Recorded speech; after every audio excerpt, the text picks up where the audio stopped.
San Clemente High School, the Tritons went to the Pac-5 championship game last year, and they've got a tough game coming up to see how good San Clemente football is this year, 2012.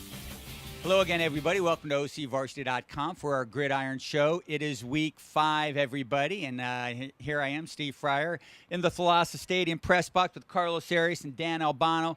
Behind the camera, doing all the cool things, making us look good, making us look smart, is Jonathan Khamis.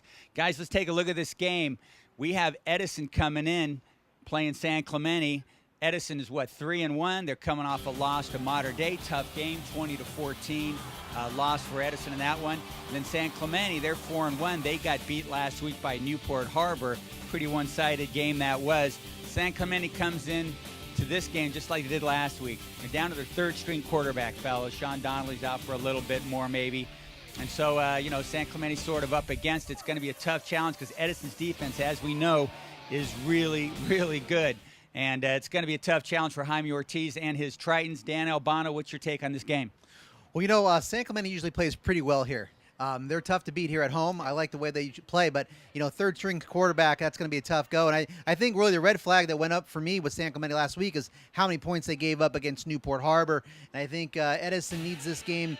They got to reestablish that run game with what I saw was so effective against Servite with the combination of Rice and Herrera. So I think Edison comes down here and gets a victory. Edison's the class of the Sunset League, and they're better than Newport Harbor, which scored 28 points, against San Clemente last game. Yeah, and something I really don't like to do is to agree with Dan Albano. Carlos, are you joining the two of us in taking Edison? Well, I got to say this first of all. Just 2 weeks ago, the San Clemente team went down and put a beating on La Costa Canyon, which is a top 5 team in San Diego County. I don't know what happened last week against Newport. That was a shocker right there. They got 8 two-way starters. That's pretty hard to deal with when you got Edison. That's going to be, they have some two-way starters too, but not as many. Edison's D is just nails, though, man. If you down to your third-string quarterback, how do you go up against those guys? I mean, Mater Dei barely got 20 points on them. That's like, 45 points on Edison. So, I'm going to have to go with Edison. This is like I can't believe we're all agreeing on something. It's been a great start so far. We had a little adversity last week dealing with a few injuries, but, they'll be back pretty soon, and, just got to get after it with what we have right now. You guys got a few injuries, some adversity to deal with. Does that just make you even, more hyped up? Yeah, it makes us more hungry to go play because we lost to Newport last week, and we're ready to go out and play. I try to do whatever I can to help my team, and wherever they need me, I'm willing to go play.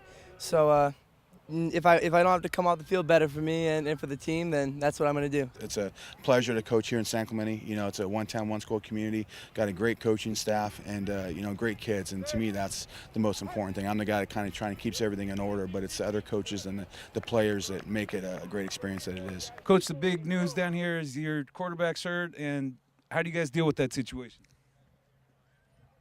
I got to go. And thank you very much for taking the time to join us, Coach Lane Ortiz. Or is that Jaime Kiffin? Either way, that was pretty good, Coach. All right, we got a couple other games coming up on the docket here. Let's talk about a game that's going to be matching up a couple of state-ranked teams. We got Mater Dei coming off that victory over Edison, and they're going out to Harbor City to play Narbonne. Coach Rawlinson, he always challenges his team. I challenge the defense. I challenge the offensive line. This time Red Redemption. This time is I challenge the bus driver to find Harbor City. So we'll see how that goes. Anyway, it's a tough matchup. Narbonne's got a very good quarterback. Troy Williams had a tough time last week against Sarah of Gardena, although they won the game 175 yards passing and a touchdown. He's pretty good. Narbonne is 4-0, number 4 in the state. Mater Dei is number 11 in the state, so this looks like a really good game. It's pretty interesting to watch Mater Dei right now. Now, they're kind of switching quarterbacks around a little bit. Ryan McMahon's the starter, and then Chase Forrest comes in, play some. I don't know who's going to start this game, but either way, it's going to look like a pretty tough road for Mater Dei. You're going on the road to play Narbonne, very good team, one of the top teams in the state that's played some really good football teams. What do you think of this one, Danny?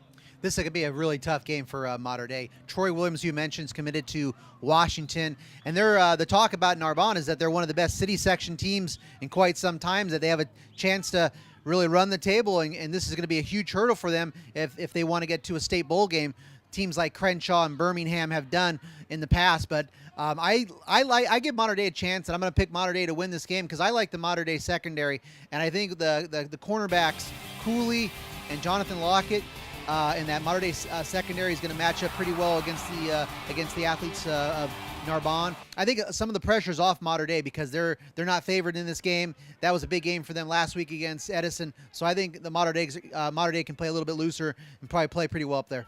So you pick a Mater Dei to win this one? Sure. All right.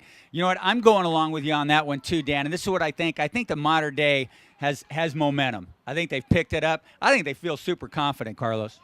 And Narbonne's feeling super confident. Yeah. And by the way, the guy to watch is Calbound A.J. Richardson. This guy is a superstar receiver, kick returner, punt returner. When he touches the ball, he's deadly. He can explode and go for 90-yard returns at any time he touches the ball. So, anyways, I'm going with Narbonne, man. I mean, come on. This is the defending LA City section champs. Mater Dei's going to go into their backyard when they're on fire right now. I'm taking Narbonne. All right, that might be the smartest pick of the day right there, fellas. Let's take a look at another one here, guys. We got one that's coming up just down the freeway a little bit at Mission Viejo High School. We got Redlands East Valley playing Mission Viejo. Now, I'm kind of big on strength of schedule and records and all this stuff. Redlands East Valley is 1-2. They beat Dominguez. Their losses are to St. Bonaventure. They lost that game only 18-7. Yeah. Then they get the loss pretty big to Vista Murrieta. St. Bonnie is number 9 in the state. Vista Murrieta is number 3 in the state. So they played some pretty tough teams out there. Mission Viejo is 5-0. Just really worked over Lisa and Miguel last week, 84-22. Looks like some of these new players that have been added to the Mission Viejo team via transfers, they're starting to coalesce. They're starting to play together. A lot of new guys, you got to kind of work them together and get that thing sort of sewn up and hemmed in. I think Mission Viejo looks really good in this game. Redlands East Valley also taking that long bus trip. I think Mission Viejo is on fire right now and ready to rock and roll, and they're going to win this game. What do you say, Carlos? Yeah, and also in all these kind of games, I like to go with the vengeance factor. And last year, Mission Viejo was all flying high, and they got taken out by Redlands East Valley 10-7. So you throw in the vengeance factor, Mission Viejo is going to win this big time.